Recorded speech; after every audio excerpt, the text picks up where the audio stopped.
Oke, halo, saya Marcel.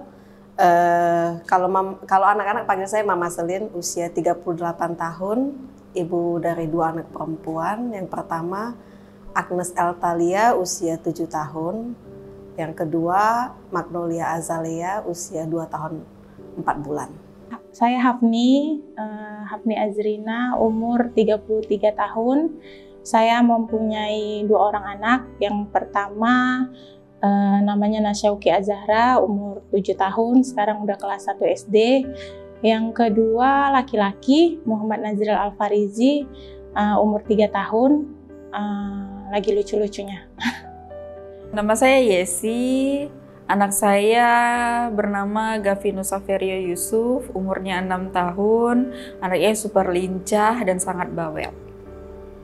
Nama saya Nelly Tobing, usia 40 tahun, masih muda ya, 40 tahun. Anak saya 2, yang sulung Diandra Rebecca Butar-Butar, usia 9 tahun. Yang bungsu anak cowok ya, namanya Dionysius Nathan Butar-Butar, usianya 4 tahun.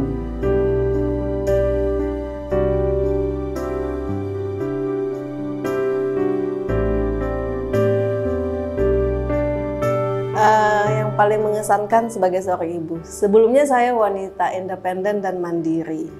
Saya pikir dengan usia matang meluluskan saya menjadi seorang ibu, ternyata enggak. Parenting itu berat, jadi butuh pengorbanan, menekan ego gitu. Yang paling berkesan itu waktu saya melahirkan enggak secara normal ya, tapi secara sesar. Tapi saya yakin tidak melunturkan nilai saya menjadi seorang ibu. Yang paling membanggakan dan berkesan itu saya menyusui, ibu bekerja yang menyusui sampai saat ini, dan menjadi ibu ASI, donatur ASI bagi bayi-bayi lain. Kalau dibilang dulu yang kita sebagai anak merasa cuek dengan apa yang kita lakukan, tapi sekarang udah jadi ibu, rasanya apa yang kita lakukan kemarin waktu masih menjadi anak, kok ya kayak gitu ya.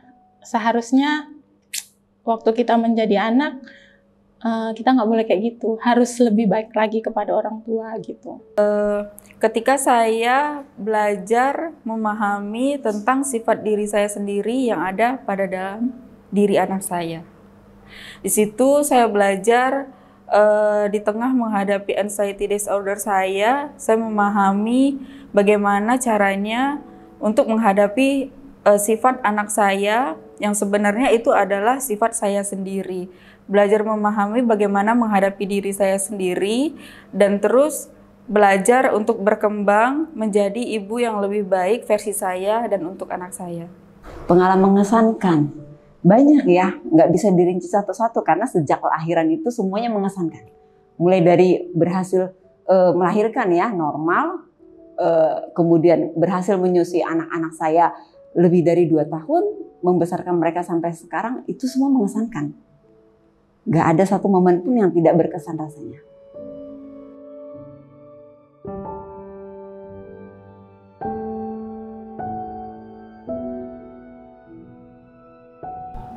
Ini yang paling sering bikin sedih. Saya ibu bekerja, nggak punya babysitter atau pengasuh yang tetap. Jadi sering menitipkan anak ke rumah mertua. Saya beruntung punya support system yang baik, yang masih mau membantu.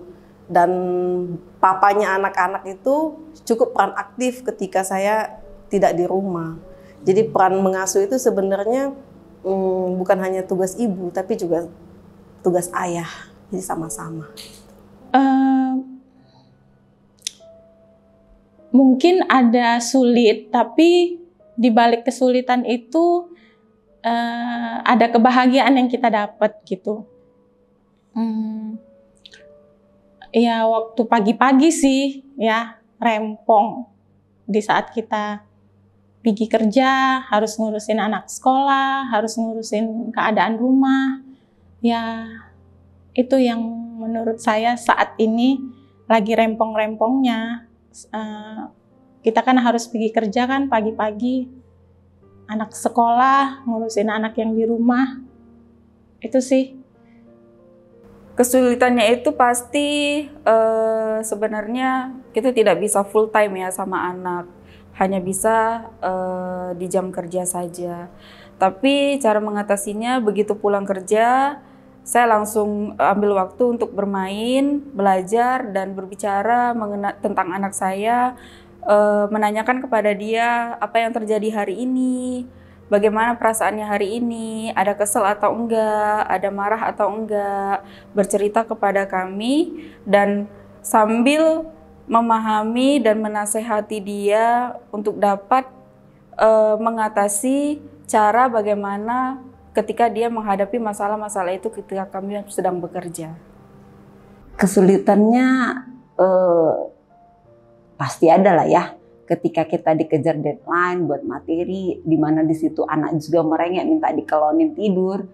Tapi kerjasama dengan pasangan, dengan ayahnya itu jadi hal yang penting juga ya dalam mengasuh anak bagi seorang ibu yang sambil bekerja seperti itu.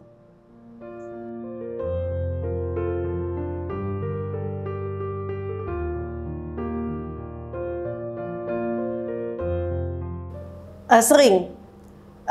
Kalau udah capek terus anak-anak ribut gitu, kita nggak sabar, sering kadang ada mau membentak juga gitu. Kadang anak-anak sering sakit jadi kecewa, aduh kok nggak bisa ngurus dengan benar ya, bolak-balik sakit. Kayak bulan kemarin bisa sampai 5 kali ke dokter gitu. Pasti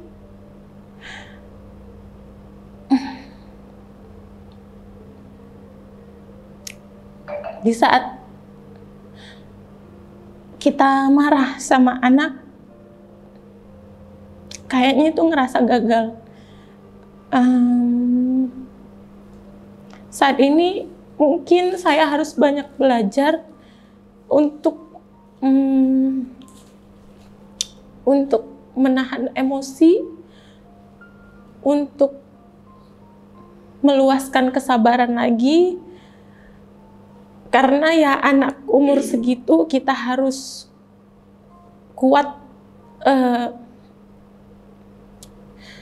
menjawab pertanyaannya, harus kuat membuat mereka nyaman dengan tingkah lakunya. Pernah. Dalam hal ketika saya tidak bisa mengajari dia dan mendampingi dia dalam belajar ataupun menghadiri acara yang ada di sekolah, di mana saat itu saya seharusnya saya ikut untuk menghadiri acara di sekolah itu. Bicara gagal, pasti ya ketika kita marah sama anak kita, lalu beberapa saat kemudian kita mulai wah, ngerasa bersalah, harusnya tadi nggak marah gitu ya. Harusnya tadi bisa diomongin baik-baik ya. Rasa bersalah, rasa menyesal itu pasti ada rasa gagal. Sehingga akhirnya berpikir lagi, oh next time nggak boleh gini, nggak boleh marah lagi. Tapi ya itulah ya, orang tua itu nggak ada yang tamat ya sekolahnya. Terus setiap hari itu pembelajaran.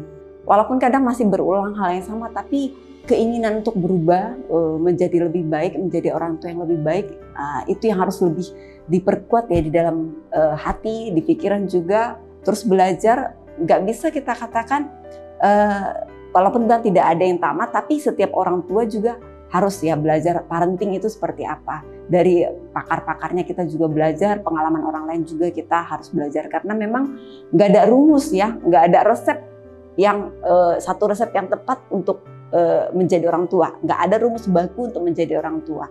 Ya semua berbeda. Anak yang sama, anak yang kembar juga punya cara, punya pola yang berbeda dalam mengasuh mereka. Nggak ada resep yang sama.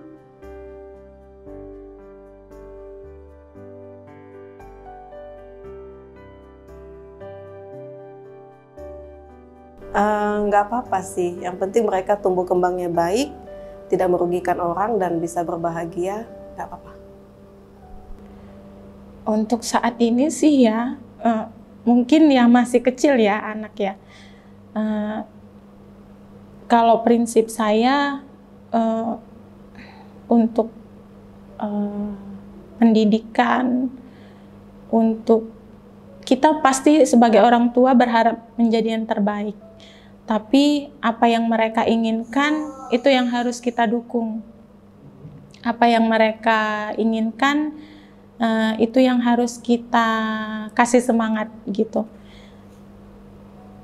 Seandainya tidak seperti apa yang saya inginkan, kita kasih aja pengertian mana yang baik, mana yang buruk untuk mereka. Itu aja sih. Sebenarnya tidak banyak ekspektasi yang saya harapin dari anak saya, baik dari cita-cita ataupun tujuan hidupnya. Kalaupun seandainya terjadi tidak sesuai dengan keinginan saya hanya berharap dia tumbuh dan hidup penuh dengan kebahagiaan, penuh canda dan tawa, tetap bertanggung jawab, tetap ingat bahwa hal yang terpenting adalah keluarga, berguna dan bermanfaat bagi orang lain, dan takut akan Tuhan. Itu aja. Menerima, tentunya menerima ya.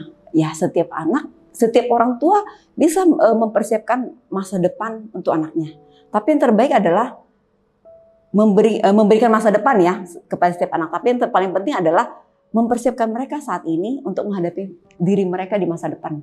Jadi apapun dia nantinya, kita hanya sebagai orang tua hanya bisa mengarahkan, memberi masukan, ya, memberi sharing kepada mereka. Tapi terlepas apapun nanti pilihan mereka, kita harus bisa menerima. Jadi bebas, mereka mau menjadi apapun itu kebebasan mereka. Kita hanya bisa mengarahkan mereka aja.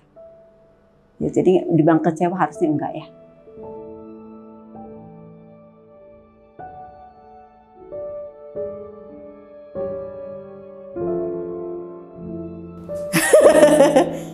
Iya.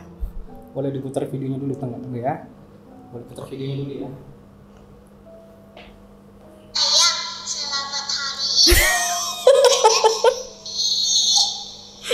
Selamat hari.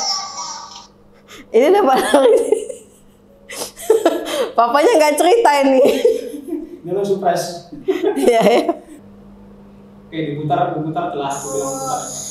Aku makasih juga karena udah merawat Caca dengan baik sampai Caca tumbuh besar. Caca sayang bunda dan ayah. Caca sayang kali sama bunda ayah. Selamat ya. Kok bisa ada? Hello, Mommy. Happy Mother's Day. Thank you for loving me with the way you are. I love you, Mommy.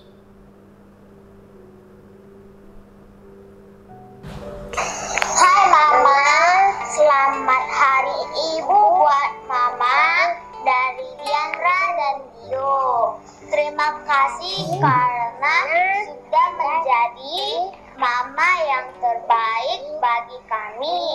Terima kasih karena sudah sabar merawat kami, dan terima kasih untuk doa dan cinta Mama buat kami. I love you, Mama. Bye-bye.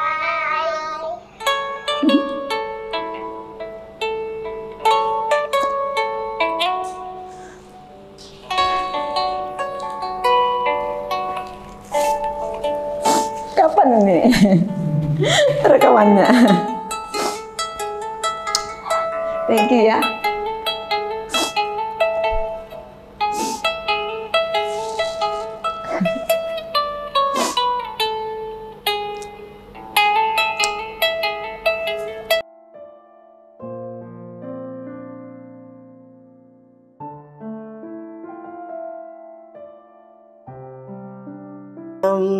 Senang ya, semoga mamanya bisa menjadi ibu yang membanggakan, nggak mengecewakan.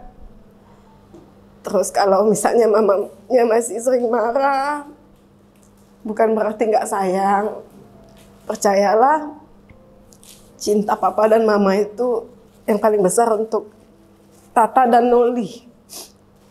Dan semua pertimbangan keputusan yang kami ambil itu, Tata dan Oli itu berada di keputusan posisi paling tinggi untuk setiap hal yang kami ambil, memutuskan. Jadi mudah-mudahan Tata dan Oli tumbuh kembang dengan baik dan berbahagia. Doa kami selalu menyertai anak-anak.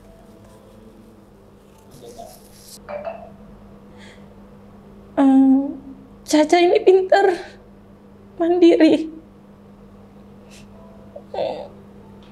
Kalau saya sakit, pulang kerja capek, dia tahu kalau saya udah gak enak badan, dia ngambilin makanan, kadang disulangi. Adiknya juga, yang satu ambil baju ganti, ambil minum. Padahal mereka masih kecil. Makasih ya nak ya. Makasih udah merhatiin bunda. Maaf banget kalau bunda sering marah-marah.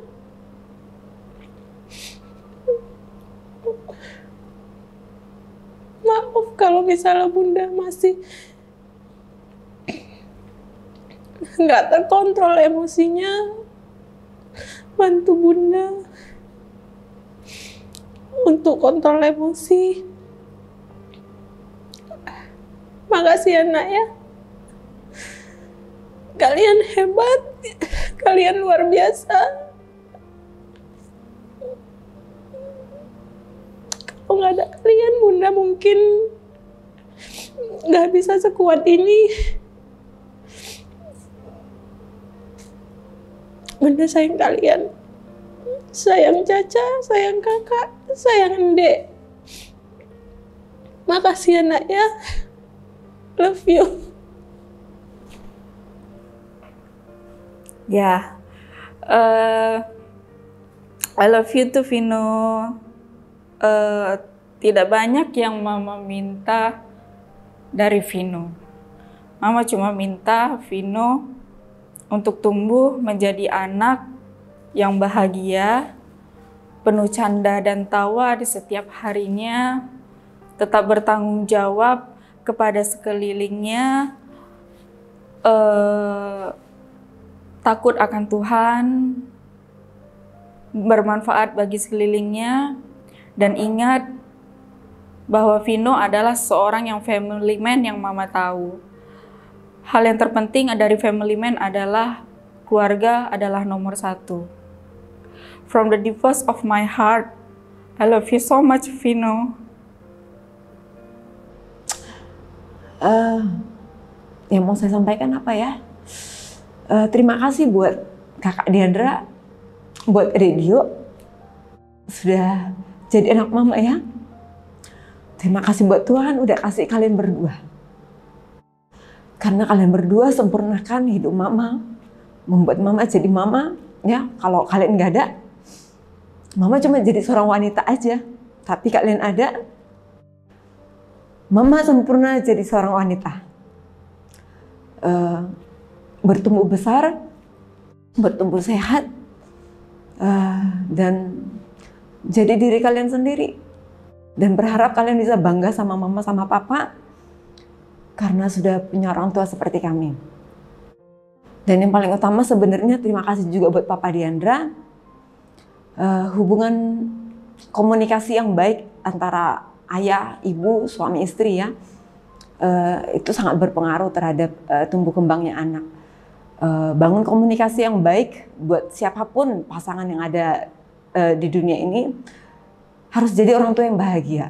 Orang tua bahagia menciptakan anak-anak yang bahagia pula. Jadi terima kasih buat supportnya juga. Sebagai suami ikut andil ya membesarkan anak-anak, berbagi tugas di rumah sehingga saya bisa tetap menjalani karir dengan baik, tetap juga bisa menjalankan kewajiban sebagai ibu dan istri juga di rumah. Thank you so much.